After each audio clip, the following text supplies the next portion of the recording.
বিসমিল্লাহির রহমানির রহিম। আসসালামু আলাইকুম। আশা করি যে যেখানে আছেন আল্লাহ তাআলার অশেষ রহমতে অনেক অনেক ভালো আছেন। আজকে আপনাদের সাথে শেয়ার করব ফ্রিজ ছাড়া সারা বছর সংরক্ষণ পদ্ধতি সহ গরুর মাংসের আচার রেসিপি। আশা করি রেসিপি আপনাদের কাছে অনেক অনেক ভালো লাগবে। প্রথমে আমি এইখানে গরুর মাংস নিয়ে নিয়েছি প্রায় 500 গ্রামের মতো।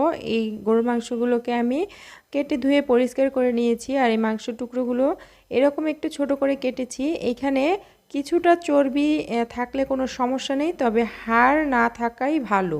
শুধুমাত্র মাংসটা দিয়ে এই রান্নাটা করার চেষ্টা করবেন। এরপর দিয়ে দিলাম হাফ টেবিল চামচ আদা রসুন বাটা, লবণ স্বাদ মতো।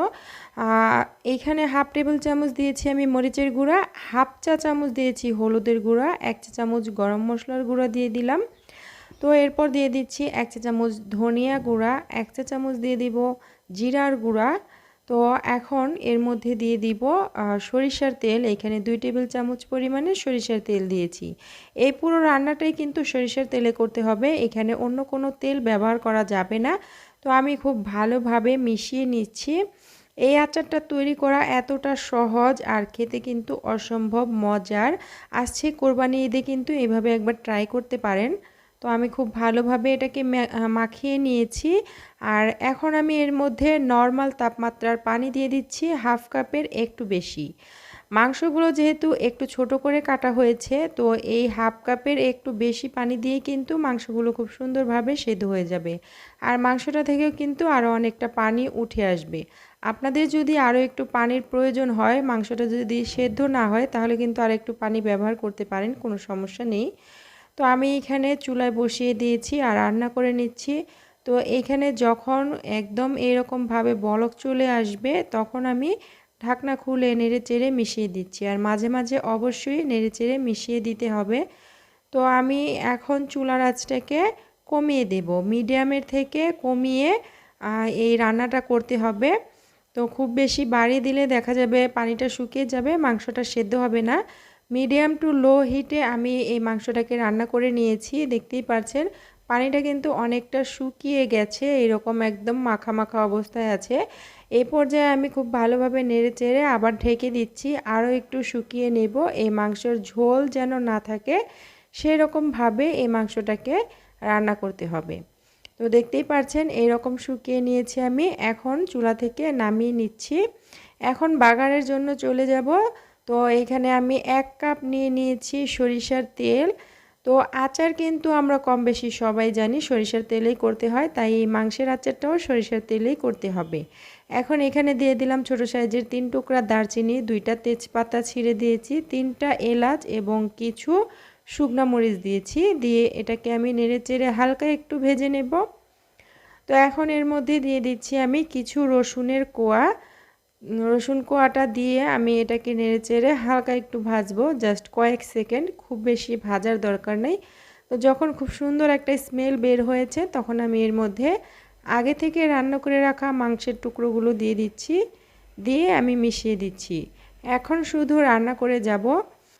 তো এই পর্যায়ে চুলার আঁচটা কিন্তু কমিয়ে রাখতে হবে। খুব বেশি বাড়িয়ে যদি রান্না করা হয়, তাহলে দ্রুত এই যে মাংসটা সেটা কালার চলে আসবে, মাংসটা পোড়া পোড়া ভাব চলে আসবে, সেক্ষেত্রে খেতে ভালো লাগবে না। চুলার আঁচটাকে কমিয়ে রেখে তারপরে রান্না করতে হবে। আর কিছুক্ষণের মধ্যেই কিন্তু মাংসের কালারটা এরকম চেঞ্জ হতে থাকবে। তো দেখতেই পাচ্ছেন মাঝে মাঝে কিন্তু নেড়েচেড়ে দিতে হবে অবশ্যই। আর যাতে করে পুড়ে না যায় সেটা খেয়াল রাখতে হবে। যদি এই মাংসটা অথবা মশলাগুলো পুড়ে যায়, তো এই যে মাংসের আচারের স্বাদ এবং ঘ্রাণ দুটোই কিন্তু নষ্ট হয়ে যাবে। তো আমার মাংসের কালারটা কিন্তু অনেকটা চেঞ্জ হয়ে গেছে, দেখতে পাচ্ছেন। এই পর্যায়ে নেড়েচেড়ে আরও কিছুক্ষণ রান্না করে নিচ্ছি। তো এই তো দেখতেই পাচ্ছেন অনেকটা কিন্তু এই যে হয়ে এসেছে, এই মাংসের কালারটা চেঞ্জ হয়ে গেছে আর এর মধ্যে কোনো পানি ভাব নেই।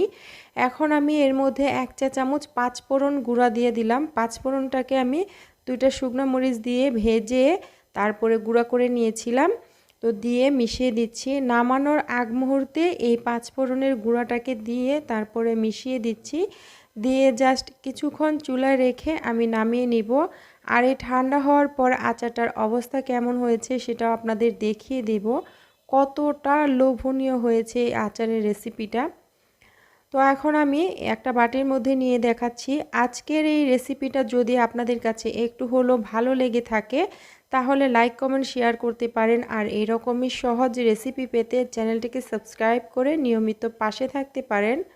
তো এই আচারটা কিভাবে 1 বছর সংরক্ষণ করবেন সেটাও বলে দিচ্ছি। এই আচারটা সংরক্ষণ করার জন্য পরিষ্কার কাচের বয়াম নিতে হবে। বয়ামটা অবশ্যই পরিষ্কার করে মুছে শুকিয়ে নিতে হবে।